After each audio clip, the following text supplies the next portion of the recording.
Peace and blessings and abundance to everybody. I hope y'all out there taking care of yourselves as we enter the new month, and I hope y'all also out there taking care of y'all people, man. Keep an eye on them and make sure they all good the way you would like for them to do to you. I just wanted to go over a handful of reps from the Suns' win over the Minnesota Timberwolves on Tuesday. These are all taking place in the fourth quarter. We saw yet another Chris Paul takeover. Devin Booker was in foul trouble, so he was out for a majority, if not all of these plays here that we're going to be going over. And the Suns had a sizable lead going into the fourth quarter. Monty tried using the all bench unit to at least hold down the fort and buy more minutes for the starters to get more rest. That didn't work. That lineup was I think they were a -3, and the Timberwolves almost came back. They ended up, as you can see in the score here in the still frame, got to it then too. So we're gonna break down a handful of clips from when Chris Paul and a handful of other starters came back into the game, and yeah.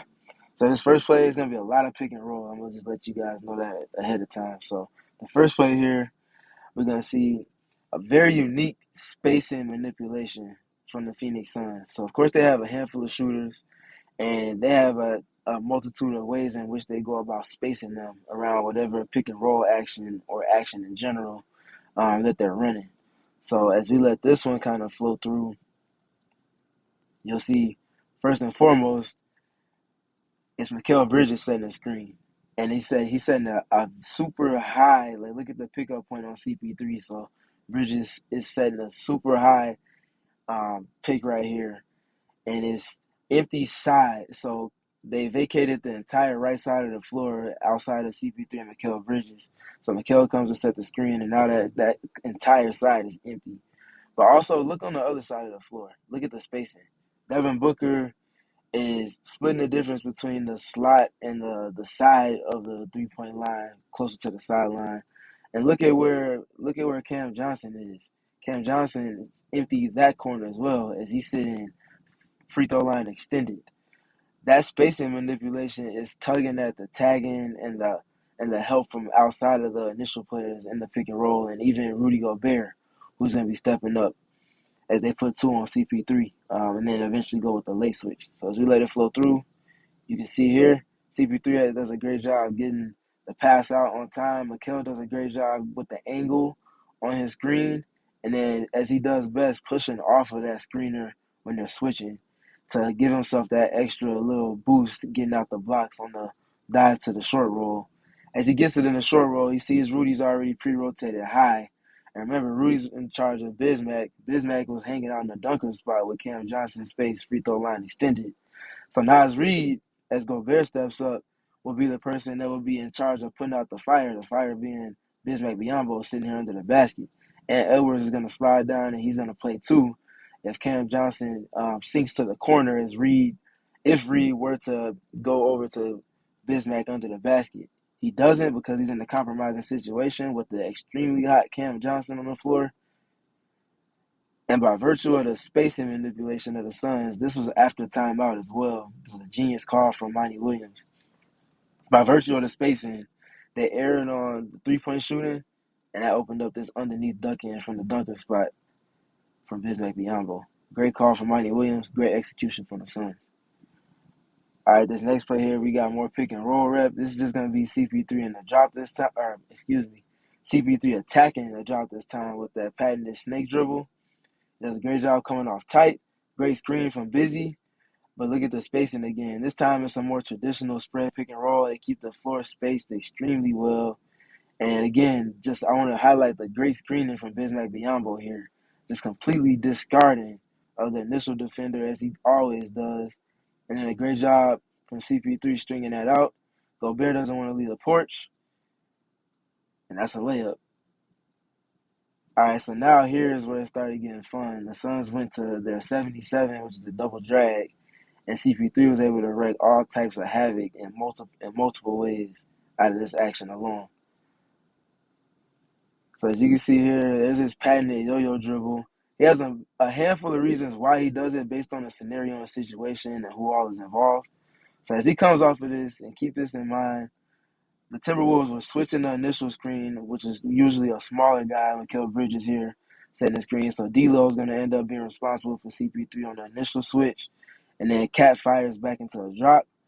As he fires back into that drop, CP3, as he comes off the second screen, his eyes are immediately on Kyle Anderson, slow-mo, who's a low man here. There's Cam Johnson in the corner there occupying that space.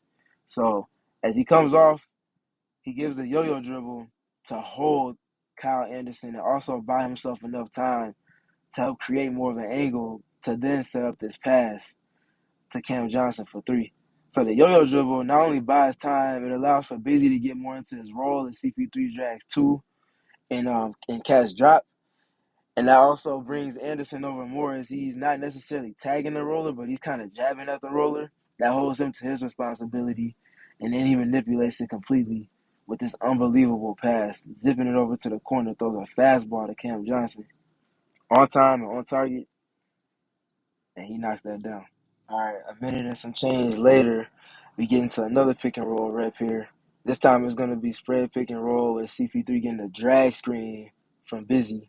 And as Busy says, he does a great job of creating a separation, coming off and firing off with that. And CP3 is going to manipulate the low man again. This time the spacing is a little different. Cam Johnson is above the break this time, and it's Mikal Bridges in the corner. So CP3 again drags two. He holds for Cat as Cat's in his drop. And as Anderson is still loading up, he kind of steps up a little bit higher than he was before to try to take away the angle. But Chris, instead of throwing it to his man, he throws it to a spot. And that spot is out of Kyle Anderson's wide wingspan's reach. And he gets it over to Mikal, and that generates an advantage because Anderson is out of position. He has to close out to at least force Bridges to think about him, not necessarily run him off the line. And Mikal is so good now with his handle and especially driving and attacking closeouts. He's able to completely discard of Kyle Anderson, and then he gets to the other side for one of his patented finishes on the other side of the basket. All right, now we got another 77 rep here. This time it's going to be Cam Johnson setting the initial screen, and they're bringing Karl-Anthony Towns into the fold. Towns into the fold again with the Timberwolves switching the initial screen is going to put Cat in a precarious situation where he has to navigate over the Bismack screen, or they have to downright switch it with Gobert. You see where Gobert is right now. He's in a very short drop, kind of like Catch, if you will. So that automatically means from CP3's perspective that Cat is going to be switching this, and we see what he does here. Just casually strolls into that spot that he's made a living out of hitting jump shots from in a multitude of ways. Gets to that elbow spot, that's a layup. And lastly, we're going to get into one more 77 rep. This time, again, they outright switch it, but Cat jumps up a little bit higher than he did last time. And because of that, Bismack sees it as well, and they do a great job with their communication, body language wise. Busy sees that Cat is kind of jumping it to try to deter him and force him to his left hand. So Busy smartly switches the angle on the screen. He flips it inside. That becomes a switch.